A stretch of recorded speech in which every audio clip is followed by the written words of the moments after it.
Hello, everyone. Welcome to a new episode of One Vision, the FinTech Fuse. This is Theo, your host for the episode. Joining us today is a wonderful friend of mine I've known for, I don't know, who's counting, 8 years? I don't remember. It's been a while. We never managed to meet, so it seems like a recurring theme of the show. We will need to try to do that next year. Without further ado, hello, Monica Jasuja. Welcome to the show. Hello, Theo. I'm finally on the show. I am so excited. I am absolutely excited and happy to talk to you. I know we have to meet. Like, I have to find a way to meet you. So Right. let's keep our fingers crossed that 2025 is that year. 2025 is the year. So, for those of you who are not following Monica, please do look her up. It's on LinkedIn, Monica Jasuja, Jasuja. You can't miss her because if you are looking for anything about the Indian payments market, fintech market, you want to see what's going on in Southeast Asia, I rely on two friends. One is Mashir, a great mutual friend of ours. The other one is Monica. And I think you're a LinkedIn top voice too. So we can't miss you. So anyway, let's talk payments. That's one of our favorite topic. There's so much going on in Asia. I often tell people, I say, if you want to know what's happening in fintech, look east, between Asia, Southeast Asia, pick any one of those countries. There is so much happening. So we'll start with the big one, literally. India's Unified Payments Interface, the UPI. Um, I hope those who are following the show already are familiar with it, but if you are not, about 8 years ago in 2016, before UPI was launched, majority of the transactions, we're talking about 96% of the transactions in India, were still conducted with banknotes. We still use that in the US, plus checks. We're not going to go there. But much has changed since then. Everyone is using their mobile phones as a virtual debit card to move money from banks and fintech instantly without having to pay transaction fees. I'm always mesmerized by it, especially the sheer number and the volume of transactions. So last year, I read that the number of UPI transactions exceeded 100 billion. 100 billion. So, Monica, let's start off with this. Are things the way I always read it in the paper? Is everything cashless now? How has the society been adapting? Theo, I don't know how to say this in any other way, but I haven't used cash for so long that the one time that I had to use this, actually at a fintech festival, I didn't know what was the color of money. So I thought they were like all new colored notes, like purple and green and pink. And I didn't know which one stood for what because you generally are able to understand just looking at the color and you don't need to even read the denomination. That is the difference that UPI has made. Everyone in tier one, tier two India just seems to use this, and it started as again a very tier one kind of urban audience specific user interface which is designed for people who are very mobile friendly and very savvy and obviously had smartphones. But India has become this country which has the lowest rated the rates for the lowest data in the world. People have mobile phones and they use it for everything. And then we have a lot of companies which actually lowered the rate and the price of mobile phones. Suddenly, everybody has a mobile phone. And when demonetization happened in 2016, it basically just created a tectonic shift whereby all your street side vendors, and India has about 60 million or so at last count, where we used to talk about MSMEs in the market. And this continues to keep growing. Suddenly, everybody took to a QR code, which has become a ubiquitous way of making payments. So anyone from anywhere now just uses the humble QR, takes out their phone, and it's very instinctive to just pay anyone or pay anybody with just the mobile phone number. Of course, it has its set of privacy concerns, but with the QR and everything else that goes along with it, it's something you don't need to think about. In fact, there was a recent study which actually suggested that UPI has increased the spend of most young adults because they tend to think and spend using your QR code without even thinking using UPI. And that leads to problems because you're overspending. So instead of being a burden of having credit card debt, people are just overspending because they have access to bank funds in their bank account, but they just don't know how much they're using. Can you believe the opposite problem has happened? I I believe it.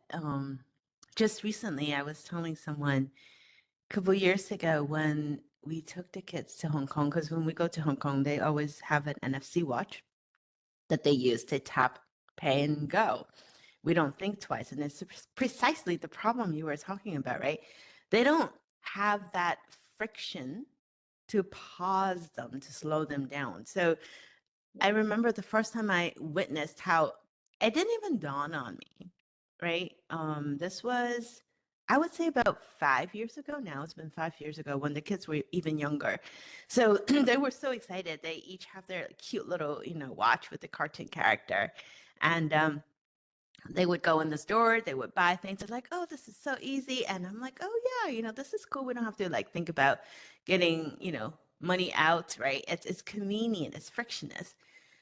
And then when I came back to the US, the kids were like, oh, I wish we have to watch. I'm like, yeah, it would have been easy. And it didn't dawn on me until shortly after that. I took my daughter, back then she was about, I think, 7, 8 years old. And she went to the store and she's like, oh, how much is this? And I said, well, use the cash and take a look. And that moment I saw her pause, look at the price tag, think. It literally, it was seconds. And then she looked in her wallet and then she put the thing back, right? It was that mental note that, oh, wait a minute. I think behavior economists call it the pain of pain, because you have to Yeah. physically take the money out from the wallet. And then you have the association of, I have this $10 bill. This thing is going to cost me $9. Wait, I don't have much left. So you pause. And ever since then, I just keep the kids in cash. And they were able to recognize, wait a minute, as much as it's not convenient, they can budget. I see her now, she's a teenager now. When she goes to the mall, she'll take cash. And she'll say, all right, this is like $50. I'm taking with me. When I'm done, I'm done. Um, it's a way to budget, and it's interesting to observe children doing that, because I think adults do that too. I always just go and tap my Apple Watch, and it's so easy. We don't think twice. I really do wish we'll get to a point where we can still use our digital device, but there's a way to slow us down, because frictionless isn't always the best. You said it so well, Theo. I actually feel the same way because the frictionless experience actually exposes us to other kinds of problems. And a little bit of friction is actually good for everyone. But, we are in that phase right now where we're trying to get everything to be so seamless that it's invisible payments in the background, almost of everything, and which is where embedded finance has become popular. But UPI has just become the way to pay everywhere. So it's also a little bit of a diplomacy tool. Who, whenever a foreign dignitary visits India, they absolutely have to enjoy the UPI experience of buying from any street side vendor anything which is of a less than like 2-3 cents, and being able to pay with their credit card on UPI. That is amazing. It is So everything easy, is right? possible. Yeah, yeah, yeah, Yes, yeah. And I think what I love the most, I know I keep raving about it. The thing I love the most about the payment rails is that in addition to, being easy, being able to include more people, and it's cheaper, it also enable other features, right? Other functions, and more things are being added to it. I read recently that, now you can, I think Sanjeev shared it, that you can now create something that your children can actually spend and share, and that's like a family share account. I wish we have something like that in the US. absolutely. And it's so brilliant because I was talking to Mushir about it, that they actually took a feature that people were trying to replicate by creating somewhat of a hack around it to be able to make payments for their friends and family, or to be able to approve so that they know. And suddenly this feature has come out. So when we talk about innovation, we normally always think that it's only the tech startups that innovate. But for a company of this size, like NPCI, to be able to release year after year something which adds value to every strata of payment user is mind-boggling. Because Theo, we're also a city. We're also a country of a very large population, which is very, very young. Probably around 50% would be less than 30 years old. But we also now have a silver economy related situation where the seniors haven't really adopted digital payments as much. They're falling prey to fraud. So you want to be able to protect them, at the same time enable them to be independent with their cashless transactions. So this comes as a really big surprise, at the same time expected feature, where you're able to protect who is spending what and able to manage limits as somebody who might know better than the others. And then of course manage spending. And this has come out this year. So extremely excited about that. Wow. That is fascinating. See, that's why I always say look east, right? For innovative ideas. And the other very interesting thing about UPI is that now I'm seeing the concept, right, being adopted by markets outside of India, South America, Africa. What does that mean to the global payment economy in general? Because I love to see more jurisdiction adopting similar models. It enables easier money movement, right, across borders.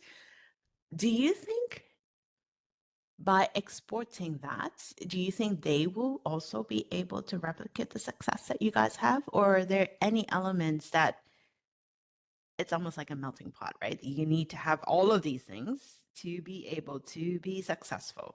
Do you think that can be done? I actually sincerely hope and pray that it can be, because it does two things. Number one, you're able to leapfrog the country into a different phase of technological adoption, and you're able to get those people into the fold who necessarily may not be able to have access, but should have access, because that's the use of having technology. Technology access should be enabled to everyone, and it shouldn't be us who are gatekeeping that a certain set of people should have access versus others shouldn't. So, which basically means financial inclusion and enablement in its truest sense should be that everybody should have access. And this is where I feel that a lot of the countries, especially in Africa, South Asia still, and in Southeast Asia, have this problem of the underbanked. So if we are able to, and also high payment fees because of various reasons. I mean, to be honest, somebody needs to pay for services that need to be maintained and managed on an everyday basis. So all payment rails cannot come for free. But I think the beauty about UPI is that it's basically the interoperability framework that is paramount and fundamental to its structure, based on which money can be sent from anywhere to anywhere, as long as you have a strong issuer network, which is banks adopting it, and you have regulatory frameworks with central banks backing it. And of course, there is a will for a consumer side of the economy to be able to create this demand supply situation, really cater to the demand by creating a supply side which is so simple that every consumer should be able to understand how to use it and almost take to it. And I have absolutely no reservation in saying this, that all the countries in the world that we are talking about, whether it is Bhutan, whether it's even France or Singapore, which are much more advanced, need UPI not just because it's a great tool to have, but because it's a technology that has already scaled in a country like India. So the adoption in a different country or replicating the success might not be difficult. So we probably just diverting for a little bit, but they always say that if you've made for India and you've been able to test a product and make it successful in India, then you can take it anywhere.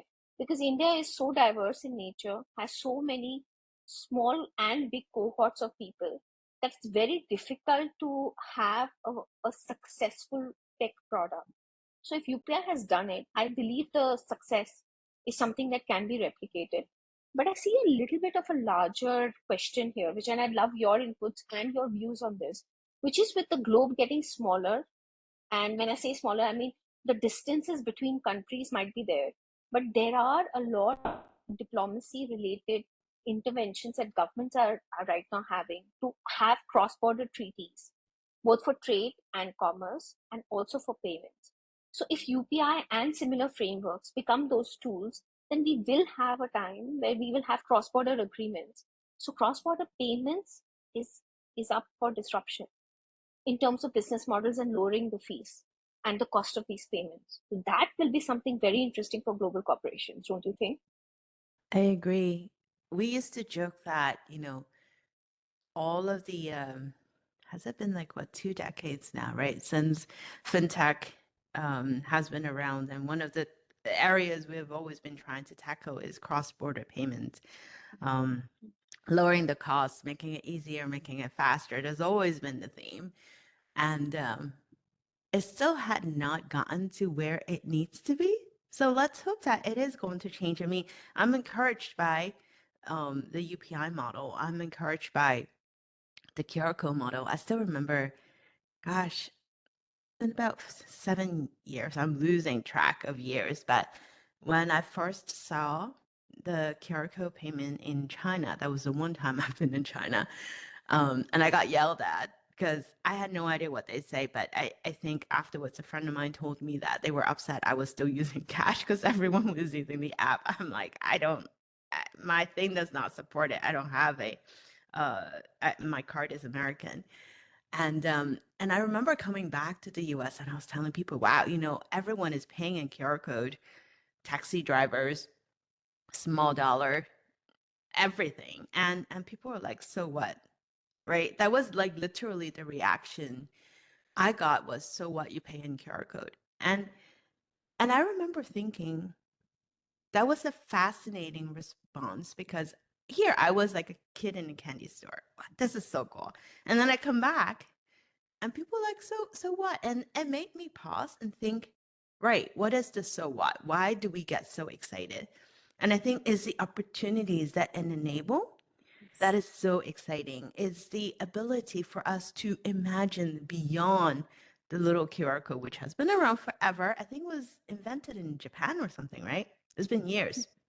So It's been years. yeah, so for us to use something so simple, repurpose it so that more people can be in the ecosystem, so that we can do the things that we do, so we can move around the dreams. And I think that's what's exciting about it. And I can't wait to see what else it can do, because you're absolutely right. I think cross-border payments is still an area we need to tackle.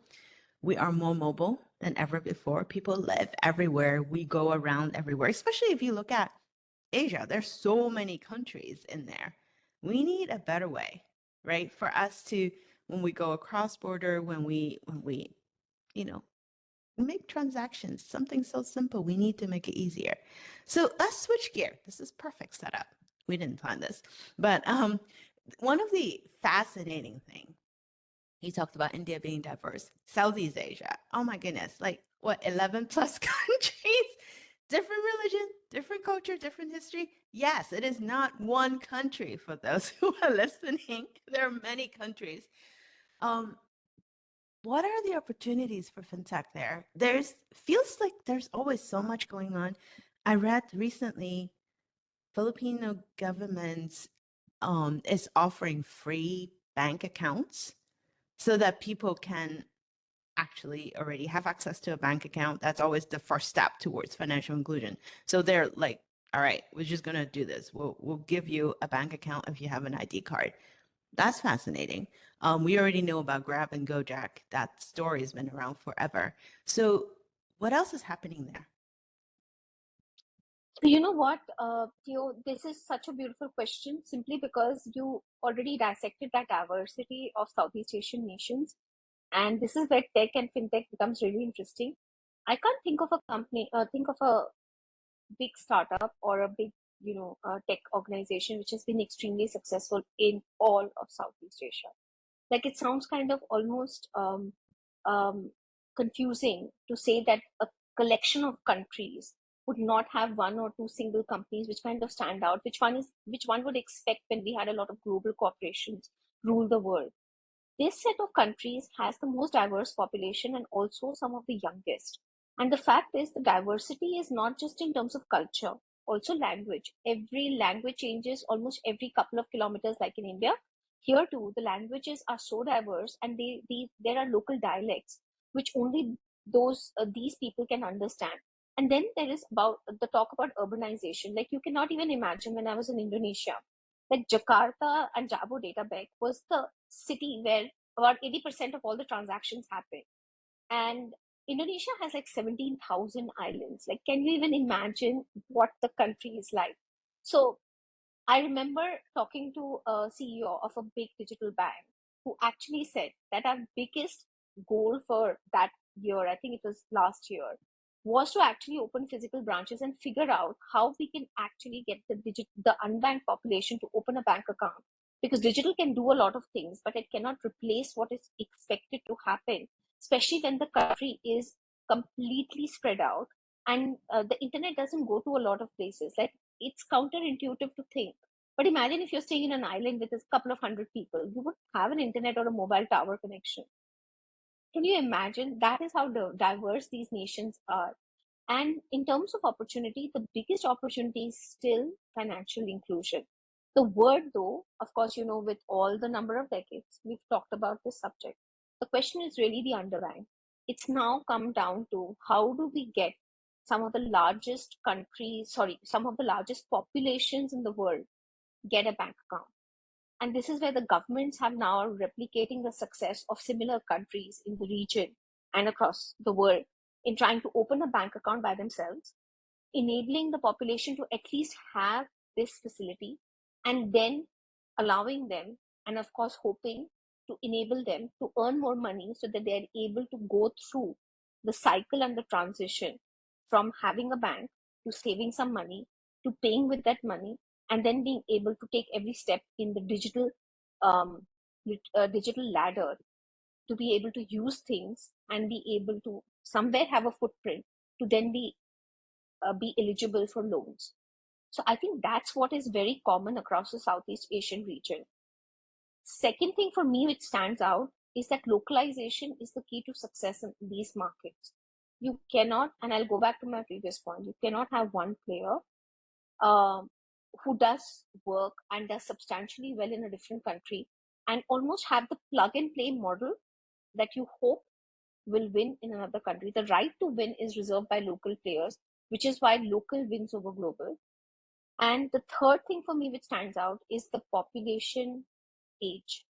Most of the young people are mobile first, so the expectations to be able to use global products, the popularity of social media, TikTok, the popularity of using video gaming is extremely high.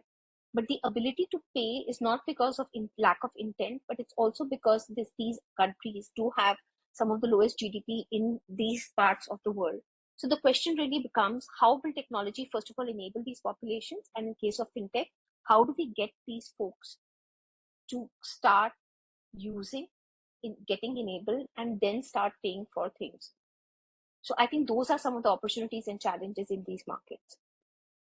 Wow. I had no idea Indonesia had that many islands. I mean, it makes sense if you think about it. And your point about internet access is spot on. I remember reading a report, it's been quite a few years now, but it was talking about how the mobile penetration is getting better. It's gotten a whole lot better, but it's still not there yet. And we tend to forget digital inclusion is the cornerstone foundation for financial inclusion and mobile inclusion. So it is very real. I like your point that you don't have one single player to rule it all. We like to think, if you look at, like, for example, the Revoluts of the world, right? We think, oh, there's one big player that can just go across. It doesn't quite work that way. Um, what would you, so off the cuff, what would you recommend for someone?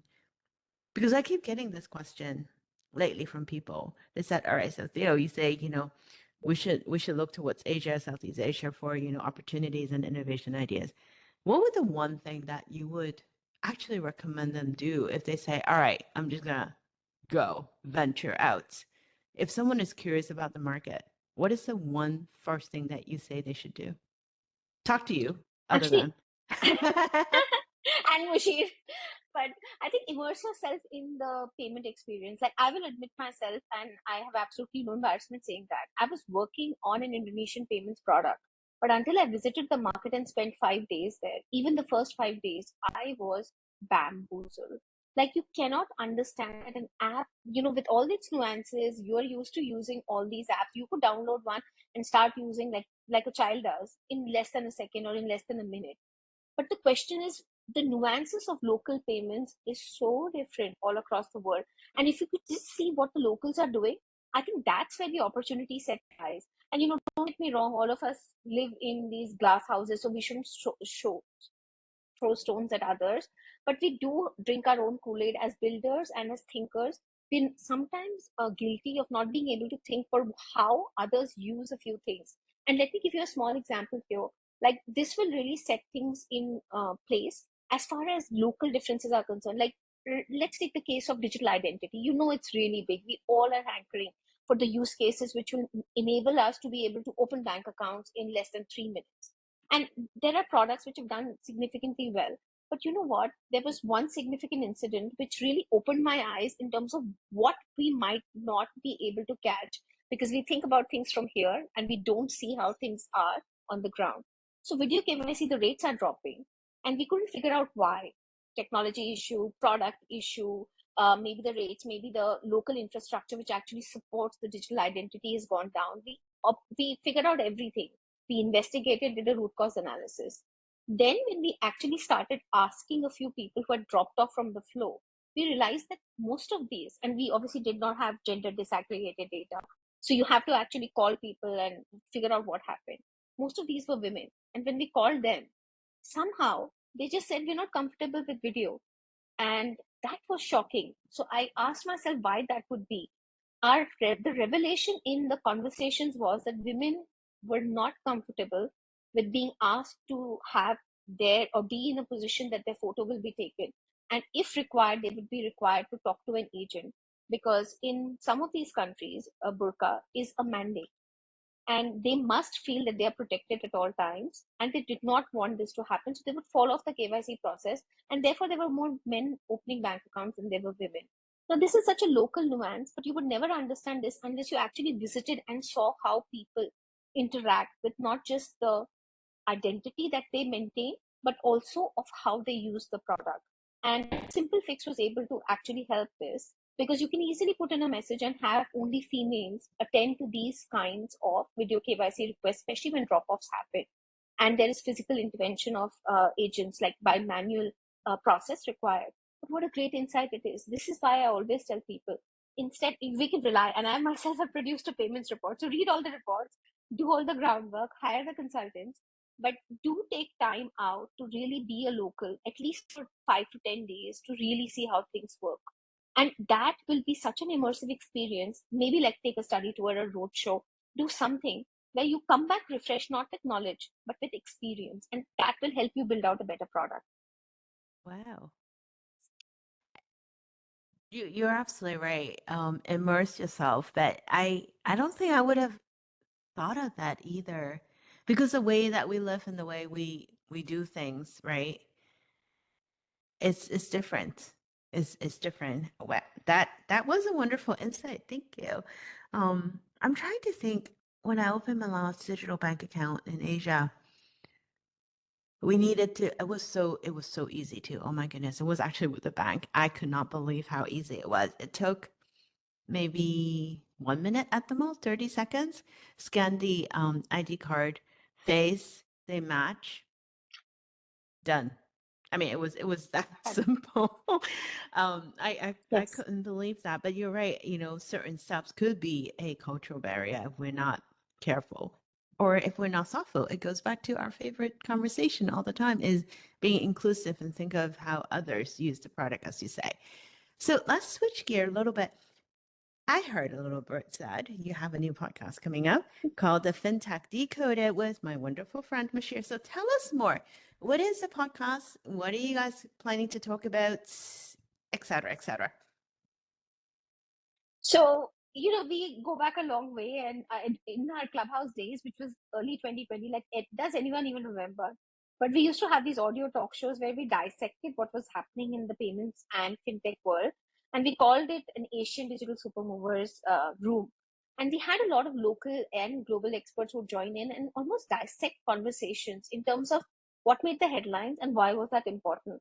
And I was shocked and surprised that even till date, which is 4 years hence, I still actually have people who remember and miss having these conversations, which are a lot more in depth and go beyond what typical headlines tell you.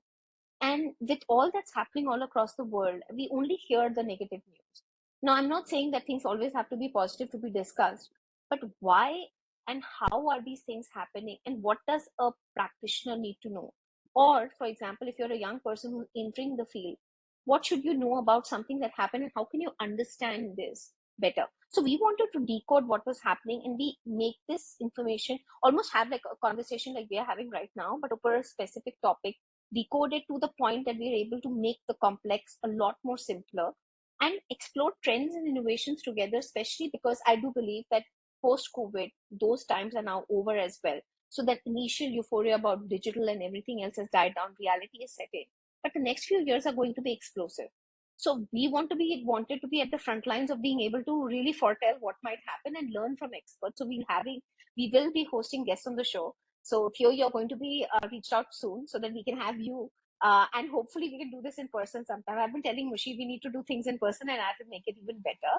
But we want to invite experts on the show who will actually tell us, because they are subject matter experts and we would love to learn and share with our audience what are some of the things that are going to happen. So the impact on the financial landscape is going to be massive. And everybody says AI knows everything, but I truly believe that the human intervention and the touch with regards to what humans have experienced and experts such as you is going to be pivotal to really being able to navigate the next 5 years. And I hope that our podcast will be part of that journey for a lot of people. I look forward to it. I forgot about Clubhouse. That's been so long. But oh my goodness. Oh, I blocked out those 3 years. But yes, the human experience matters. Bringing people together matters. Bringing people from around the world matters. And that's what I love about you guys. I truly think that in spite of everything that's going on in the world, if we're willing to spend the time, talk to each other, look beyond where they live, look beyond religion, look beyond culture, look beyond all of that. Just talk to each other as humans and talk more to each other as humans. I think we will at least be willing to listen and perhaps, may I even dare say, get along. Even for a minute, it'll be nice. So since we are getting close to the end of the year, that will be my wish for 2025, is that we will find ways to navigate our differences and just find ways to get together and get to learn about each other, to be able to willing to at least listen and have a conversation. I feel like we have lost the art of conversation, the art of knowing how to disagree in spite of everything. But back to FinTech, share with us what will be your top predictions for next year. I know this is like extremely hard. I've changed from let's figure out what's going to happen the next 3 years to what's going to happen next year to I think we might as well say what's going to happen the next 6 months. I don't know.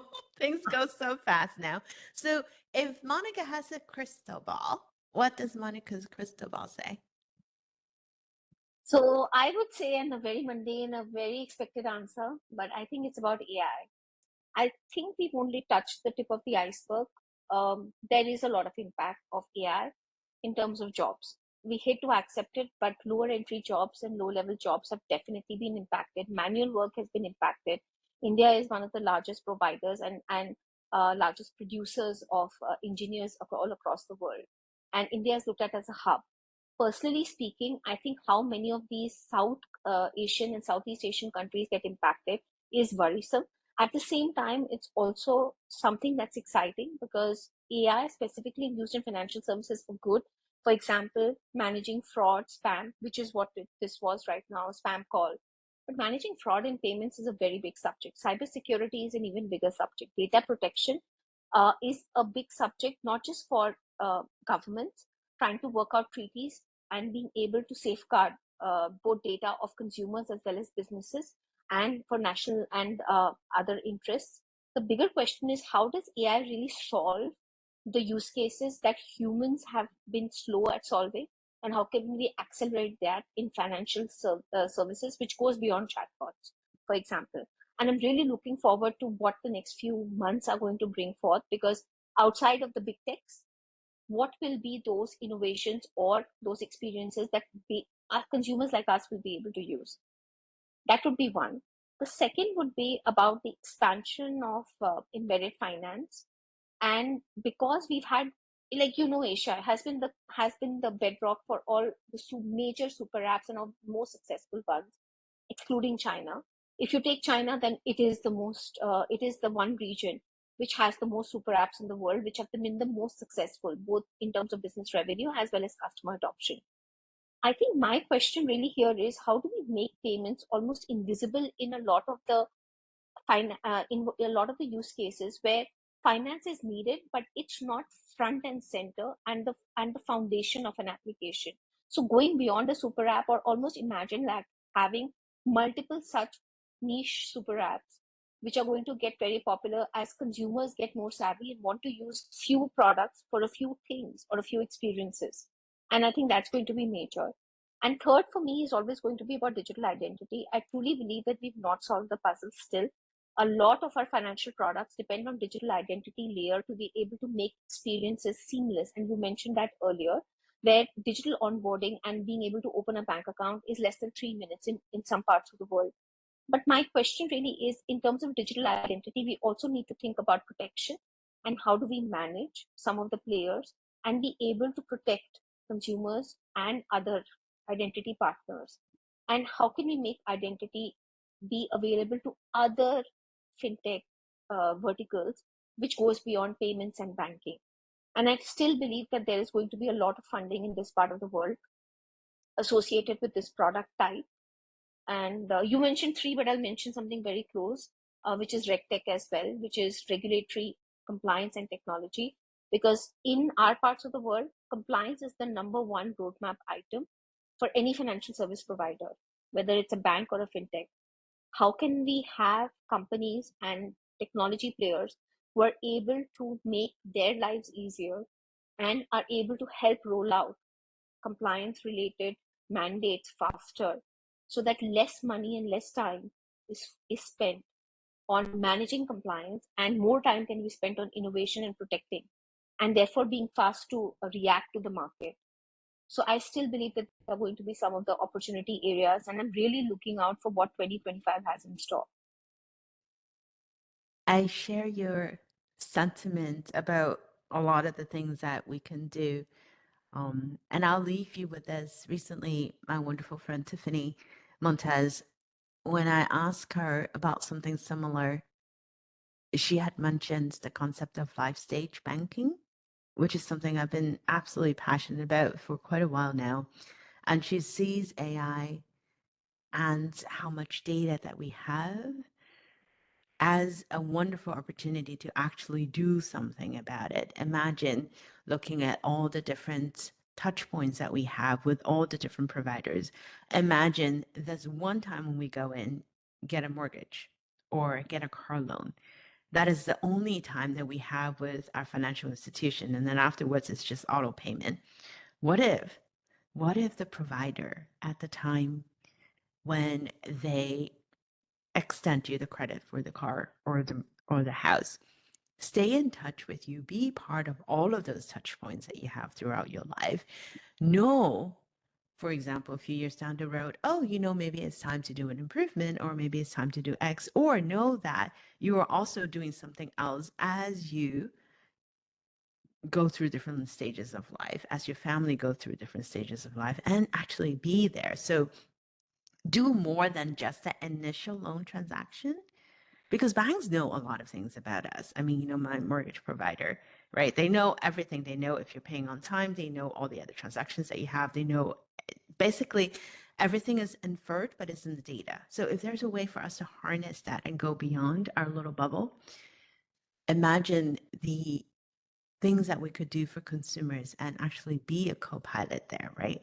I think there's a lot of promise. Of course, it goes back to data, it goes back to privacy, it goes back to protection, all of the things that you were just talking about, which is important for consumers as well. So that is the one thing I would love to see more, and I'm trying to stay hopeful because we that's what rebels need to do, right? We are built on hope. So let's hope that will continue. And I hope that next year I will actually get to meet you in person. Until then, thank you so much, Monica, for sharing your time with us and for sharing all the wonderful thoughts and all of that that's in the brilliant brain of yours.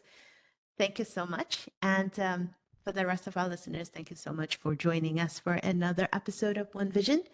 We will talk to you next week.